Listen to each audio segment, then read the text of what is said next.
It's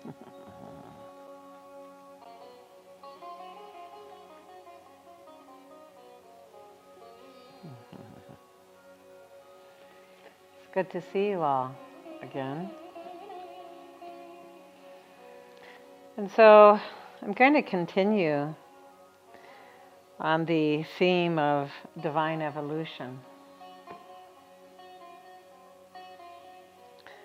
But first I want to say that any reality around divine evolution without also opening the doorway to the absolute will of God, we truly are not dipping very deeply into an understanding of divine evolution.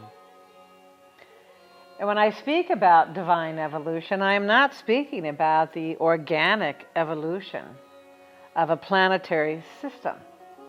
I'm speaking about that orb of creation and the unfolding of the species of creation, of all the diversity of all the species, including humanity.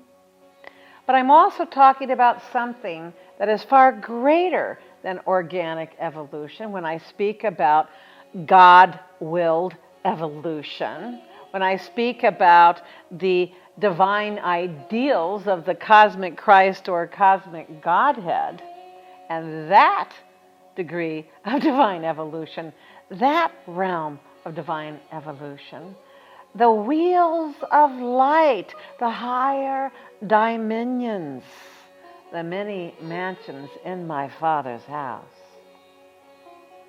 I am speaking about that great life within the life in which organic evolution is also taking place.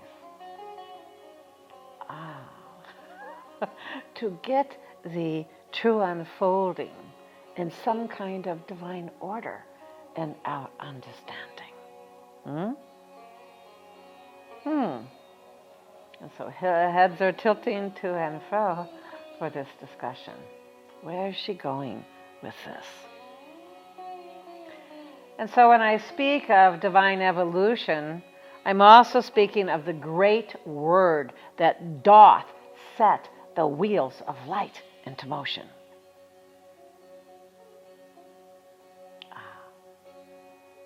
Imagine wheels of light, heavens upon heavens, perfected cosmic worlds and civilizations that are utterly mind-boggling in their glory, in their limitlessness, in their radiance, in their intelligence and abundance, and so on.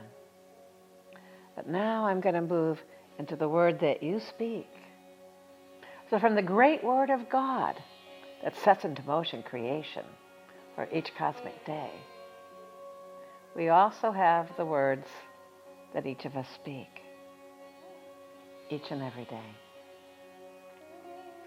And so when I have been talking about the pre-existing divine spark, your inherent potential for the flowering of your enlightenment, and the fact that it already exists, it is pre-existent, you need not force it.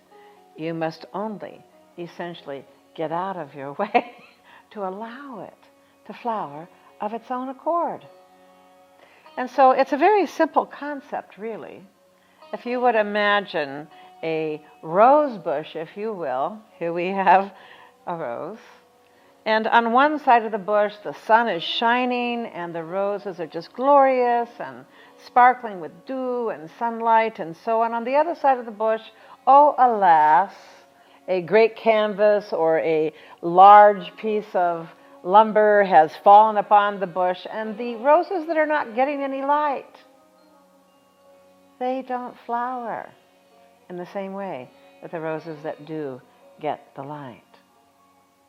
And so I'm going to bring you back to the words that you speak.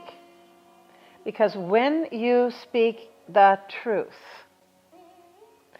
when that truth, that word is enlivened to move through the intelligence of your heart, and when you're not all heady about spiritual awakening with yourself, with your family, with your loved ones, with your spouses, or anyone else, when you truly are speaking from your heart, then the flow of the words tends to be the Raja of the ever-perfecting perfection, always unfolding illumination, love, service, that which helps rather than that which hinders.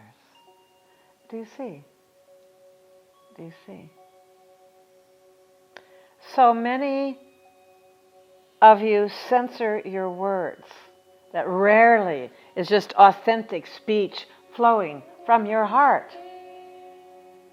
And you have devised somehow, in the wild insanity of modern life especially, that the cunning mind somehow, if it censors the speech sufficiently, you will be on the right track. But unfortunately, that censoring, it creates distance. It is not the authentic words of your heart. And so you need not fear the authentic words of your heart. You do not need to fear at all its timing, the nature of what is being expressed, the tone, the divine quality with which it is being expressed. Do you see? The path of Raja, the royal path, is the path of divine logic. But it's not the logic of the mind, dear ones. It is the logic of the royal heart, of the enlightened heart. And so to use the vessel of the heart as our center of voice, it brings the kundalini upwards. It causes our power center to lift up into the heart as well. It causes the mind to surrender to the wisdom of the vast heart. And the heart's intelligence,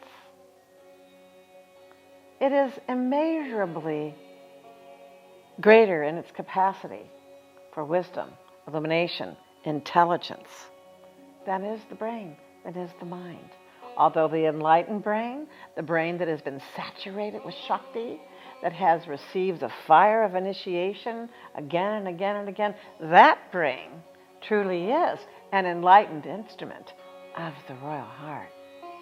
But notice how as your words emanate into reality, the atmosphere in which you surround yourself, you are setting into motion a trajectory. And so the power of your voice sets into motion that which is the unfolding of your life. And so how we speak, and we talk about right choice of words, there can be no right choice of words, dear ones, unless it is the heart that is doing the choosing. I have been known to wield what I humorously might call divine wrath. And there are times when a very fiery, excellent, delicious dose of red ray power is exactly the right thing for the moment, do you see? And yet when you bring even divine power through the heart vessel, when it has moved through the inner sanctums of the Godhead within you consciously, then even divine wrath can elevate the vibration all around you. And it's interesting how that is true. But the most essential thing for you to understand is this whole matter of divine evolution, this whole thing of walking the path, this entire theme, if you will, of spiritual awakening on our planet right now that is starting to become such a movement in all the various religions, in so many different philosophies, but it is still the process and force of divine evolution moving through humanity. But what I will also say to you is that when you speak from the heart, no matter what it is that the heart's creative brilliance of genius issues forth, when it is truly the words that are coming from the heart, dear ones, it is then that your spiritual path is empowered. It is then that you are flowering yourself, dear ones. But when you go to the mind and you become heady and you become manipulating with the mind and its thinking and all of the cultural wrappings and so on and all the chains and locks that have bound your mind in its prison of thought forms. Remember what I'm saying to you. Allow your mind to be Christed in light, that it might become the brilliant instrument of the voice of the heart. And work as a companion, as a partner with the heart. And allow light into your heart. Allow the mind to allow that light to pass through its reality into the deep wisdom of the heart that is infinite in its genius, infinite in the genius of the heart. I call it the awakening of the royal heart. Your true nobility, whether you call this nobility your God self, God consciousness, the logos expression, the embodiment of an avatar through human embodiment, etc., etc. Again, does it really matter what we're calling it? You're creative. Call it what you wish. But feel the difference. When it's the vibration of the heart that blends the will and blends the mind. But when love is the primary exchange between all of us and our relationship with all things in creation, when love is leading the way and will and mind are partnering to support, to assist, to inform, to empower.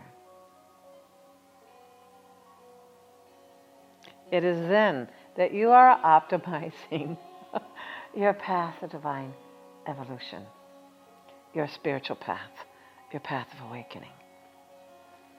Bring it into the heart. Be conscious that your words are emanating first and foremost from your heart. And it is then that your spiritual path will truly be open before you, because the trajectory of love is also the trajectory of grace. And this is where transformation itself, enlightenment itself, truly does become effortless. Completely and utterly effortless. And sublime. And grace-filled. And love.